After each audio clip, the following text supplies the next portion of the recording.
Hindi tutorial classes में आप सभी का स्वागत है।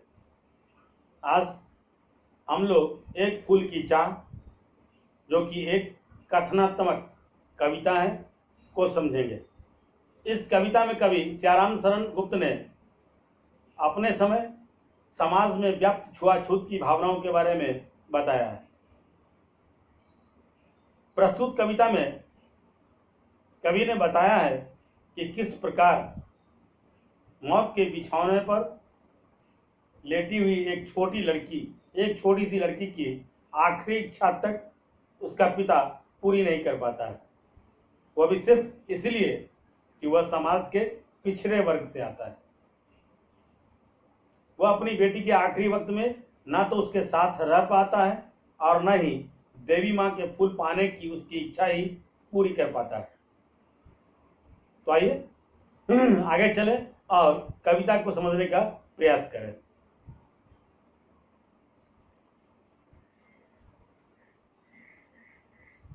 कि उद्दलित कर असुर राशियां हृदय चिताएं धधका कर महामारी प्रचंड हो फैल रही थी इधर उधर। छिन्न छिन्न कंठ मृत बादशाहों का करुण रुदन दुर्दांत नितांत। भरे हुए था निज रब कृष रब में हाहाकार अपार अशांत। इन पंक्तियों में कवि ने उस वक्त फैली हुई महामारी के बारे में बताया है। उस महामारी की चपेट में न जाने कितने मासूम आ चुके थे या कितने मारे गए। जिन माताओं ने अपने बच्चों को इस महामारी के कारण खोया था, उनके आंसू रुक ही नहीं रहे थे। रोते रोते उनकी आवाज कमजोर पड़ चुकी थी, पर उस कमजोर पड़ चुके करुण स्वर में भी कवि को अपार अशांत सुनाई दे रही थी। एक कोलाहल सी सुनाई दे रही थी कवि को। आगे है, बहुत रोकता था सुखिया को ना जा खेलने को बाहर। नहीं खेलना रुकता उसका, नहीं ठहरती वह पल भर। मेरा हृदय कांप उठता था, बाहर गई निहार उसे। यही मनाता था कि बचा लूं किसी भांति इस बार उसे। यही मनाता था कि बचा लूं किसी भांति इस बार उसे। इस पंक्ति में एक पिता द्वारा अपनी पुत्री को इस महामारी से बचाने के लिए किए जा रहे प्रयासों का वर्णन है। पिता अपनी पुत्री को महामारी से बचाने के लिए हर बार बाहर खेलने जाने से उसे रोकता है, पर पिता के हर बार मना करने पर भी वह सुखिया बाहर खेलने चली ही जाती। सुखिया को बाहर खेलते हुए देखता था तो डर से उसका हृदय कांप उठता है। वह सोचता है कि किसी तरह वह इस बार अपनी पुत्री को इस महामारी से बचा ले। क्लियर? आगे है, भीतर जो डर रहा छिपाए हाय वही बाहर आया। एक दिवस सुखिया के तन को ताप तप्त मैंने पाया।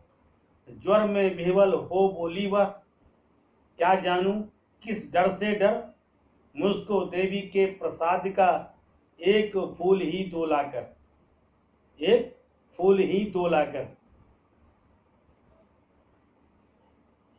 इन पंक्तियों में कवि कहते हैं कि आखिरकार पिता को जिस बात का डर था वही हुआ। सुखिया एक दिन बुखार से बुरी तरह तप रही थी। उसका शरीर आग की तरह जल रहा था। इस बुखार से बेचैन सुखिया बोल रही थी, न जाने क्यों उसे डर सा लग रहा है। उसे कुछ समझ में नहीं आ रहा। वह अपने पिता से देवी मां के प्रसाद का एक फूल उसे लाकर देने के लिए कहती है। आगे क्रमशः कंठ छिन्न हो आया, शिथिल हुए अवयव सारे। बैठा था नव नव उपाय की चिंता में मैं मन मारे। जान सका न प्रभात सजग से हुई अलस कब दोपहरी। स्वर्ण घनों में कब रवि डूबा कब आई संध्या गहरी।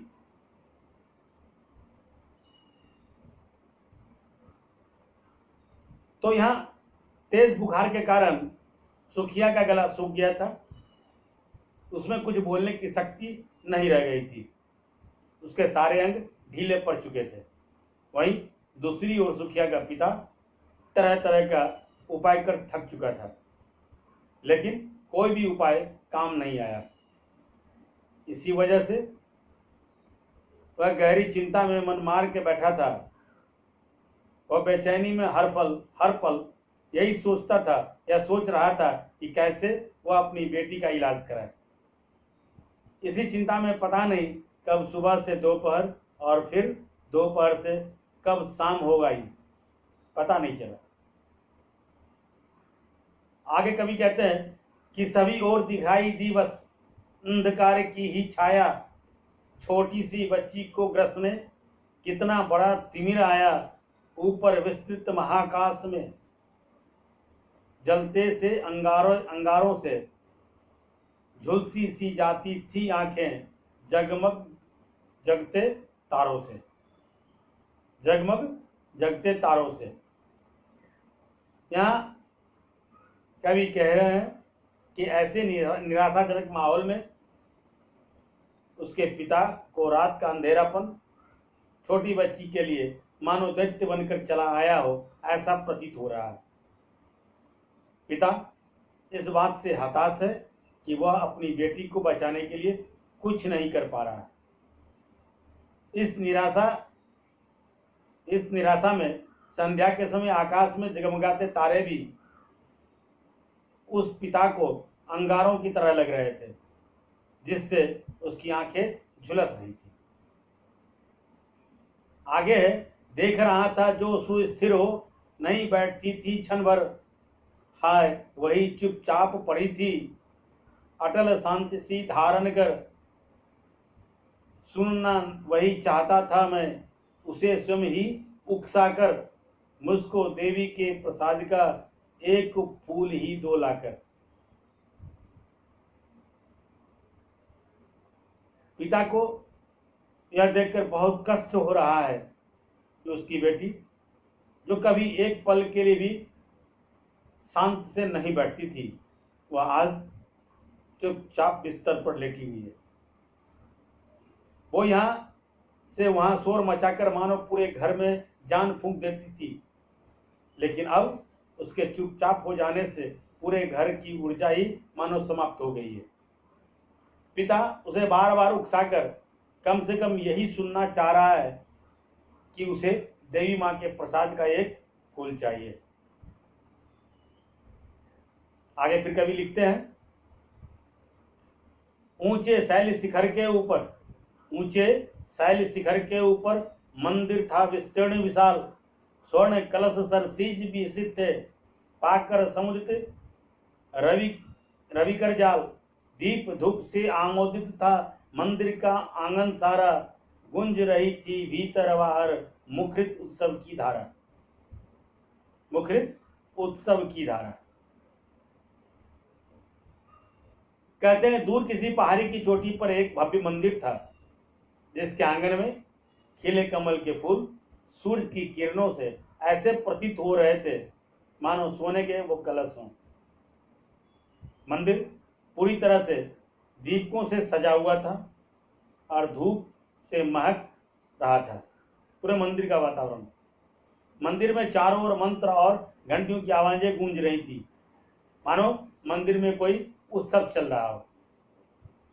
आगे फिर कवि लिखते हैं कि भक्त वृंद मधुर कंठ से गाते थे सभक्ति मुदमय, पतित तारणी पाप हारणी माता तेरी जय जयकार। पतित तारणी तेरी जय जय, तेरे मुख से भी मेरे मुख से भी निकला, बिना बढ़े ही मैं आगे को जाने किस बल से निकला।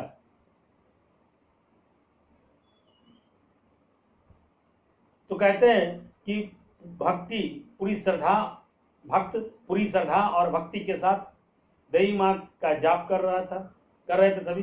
सभी एक साथ एक स्वर में बोल रहे थे, पतित तारणी पाप हारणी माता तेरी जय जय जय। यह सुनकर न जाने उस अभागे पिता के अंदर भी कहां से ऊर्जा आ गई और उसके मुंह से भी निकल पड़ा, पतित तारिणी तेरी जय जय जय। जब वह बिना किसी प्रयास के अपने आप ही मंदिर के अंदर चला गया, मानो उसे किसी शक्ति उसे मंदिर के अंदर ढकेल दिया हो। वह खींचा चला गया मंदिर के अंदर। फिर आगे कभी लिखते हैं, मेरे दीप फूल लेकर वे अम्बा को अर्पित करके दिया पुजारी ने प्रसाद, जब आगे को अंजलि भर के भूल गया उसका लेना झट। परम लाभ सा पाकर मैं सोचा, बेटी को माँ के ये पुण्य प्रसाद पुण्य पुष्प दूं जाकर मैं।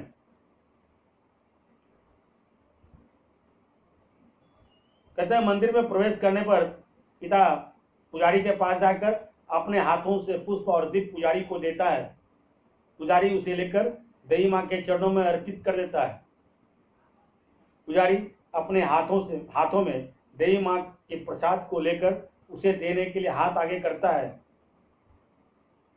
पिता ने देवी माँ की भक्ति के आनंद में झट प्रसाद लेना ही भूल जाता है कि अब वह अपनी पुत्री को देवी माँ के प्रसाद का फूल दे पाएगा। फिर आगे कवि लिखते हैं कि सिंह पौर तक भी आंगन से नहीं पहुंचने मैं पाया, सहसा यह सुन पड़ा कि कैसे यह अछूत भीतर आया। पकड़ो देखो भाग न जावे, बना धूर्त यह है कैसा, साफ स्वच्छ परिधान किए है भले मानुषों के जैसा। सुखिया का पिता अभी आंगन तक भी नहीं पहुंच पाया था कि अचानक पीछे से एक आवाज आती है, अरे यह अछूत मंदिर में कैसे घुस आया, पकड़ो इसे, कहीं जाने मत दो, कहीं भाग न जावे। ये किस तरह इसने मंदिर में घुसकर चालाकी की है, देखो कैसे साफ सुथरे कपड़े पहनकर हमारी नकल कर रहा है, पकड़ो इस दुर्द को, कहीं भाग न जाए, आदि आदि शब्द से कहे जा रहे थे। फिर आगे कवि लिखते हैं कि पापी ने मंदिर में घुसकर किया अनर्थ बड़ा भारी, कलुषित कर दी है मंदिर की चीरकालिक सुचिता सारी।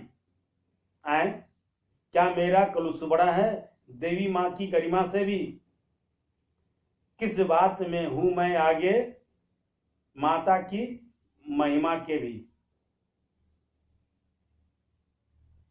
यहां इन पंक्तियों में कवि कहते हैं कि भीड़ से आवाज आई कि इस पापी ने मंदिर में घुसकर बड़ा अनर्थ कर दिया, मंदिर की सालों साल से गरिमा और पवित्रता को इसने नष्ट कर दिया।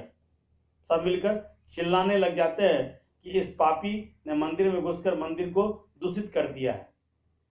तब सुखिया का पिता यह सोचने लगता है, क्या मेरा अछूतापन देवी माँ की महिमा से भी बड़ा है, क्या मेरे इस अछूतपन में देवी माँ से भी ज्यादा शक्ति है, जिसने देवी माँ के रहते हुए भी इस पूरे मंदिर को अशुद्ध कर दिया। आदि बातें उसकी मन में कई बातें आ रहे थे। आगे फिर कवि लिखते हैं कि माँ के भक्त हुए तुम कैसे करके यह विचार खोटा, माँ के सम्मुख ही माँ का तुम गौरव करते हो छोटा। कुछ न सुना भक्तों ने झट से मुझे घेर कर पकड़ लिया, मार मार कर मुक्के घूंसे धम से नीचे गिरा दिया। सुखिया के पिता ने भीड़ से कहा कि तुम माँ के कैसे भक्त हो जो खुद माँ के गौरव को मेरी तुलना में छोटा कर रहे हो। पर सुखिया के पिता की इन बातों को किसी ने भी नहीं सुना और भीड़ ने उसे पकड़कर मारते हुए जमीन पर गिरा दिया।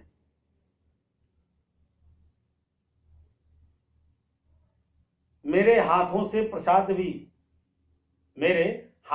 प्रसाद भी बिखर गया, हाँ सबका सब, हाय अभागी बेटी तुझ तक कैसे पहुंच सके यह अब न्यायालय ले गए मुझे वे 7 दिवस का दंड विधान मुझको हुआ था मुझसे देवी माँ का महान अपमान। यहाँ कवि कहते हैं कि भील के इस तरह सुखिया के पिता को पकड़ के मारने के कारण उसके हाथों से प्रसाद गिर गया, जिसमें देवी माँ के चरणों में चढ़ा हुआ फूल भी था। सुखिया के पिता मार खाते हुए, दर्द सहते हुए भी सिर्फ यही सोच रहा था कि अब ये देवी माँ के प्रसाद का फूल वो अपनी बेटी सुखिया तक कैसे पहुंचाएगा। भील उसे पकड़कर न्यायालय ले गई, जहां पर उसे देवी माँ के अपमान के अपराध के लिए 7 दिनों का कारावास दिया गया। आगे फिर कवि लिखते हैं, मैंने सुकृत किया दंड वह शीश झुकाकर चुप ही रहा। उस असीम अभियोग दोष का क्या उत्तर देता क्या कह। 7 रोज ही पड़ा जेल में या कि वहां सदियां बीती। अविश्रांत वर्षा करके भी आंखें तनिक नहीं रीती। यहाँ इन पंक्तियों में सुखिया के पिता ने चुपचाप दंड को स्वीकार कर लिया। कवि बताते हैं ऐसा, उसके पास कहने के लिए कुछ भी नहीं था। उसे पूरे 7 दिन जेल में बिताने पड़े, जो उसे 7 सदियों के बराबर लग रहा था।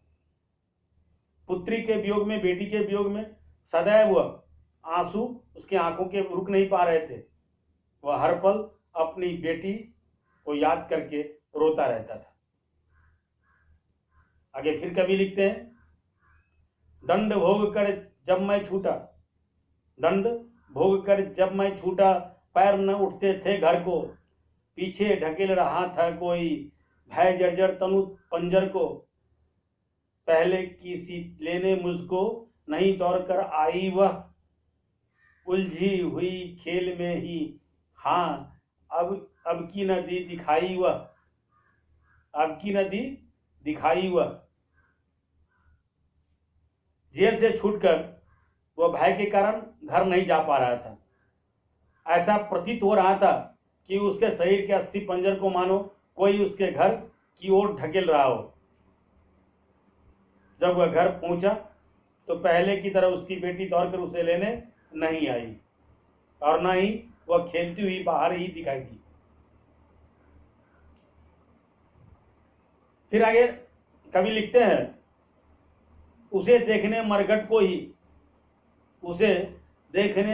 को ही गया दौड़ता हुआ वहां। मेरे परिचित बंधु प्रथम ही फूंक चुके थे उसे जहां बुझी पड़ी थी चिता वहां पर।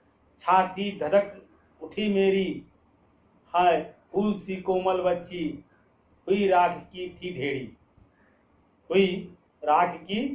ढेरी। यहाँ इन पंक्तियों में कहते हैं कि जब वह घर अपनी बेटी को नहीं देख पाता है तो अपनी बेटी को देखने के लिए शमशान की ओर दौड़ता है।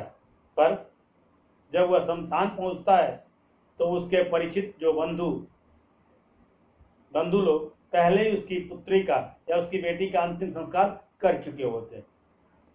अब तो उसकी चिता भी बुझ चुकी थी।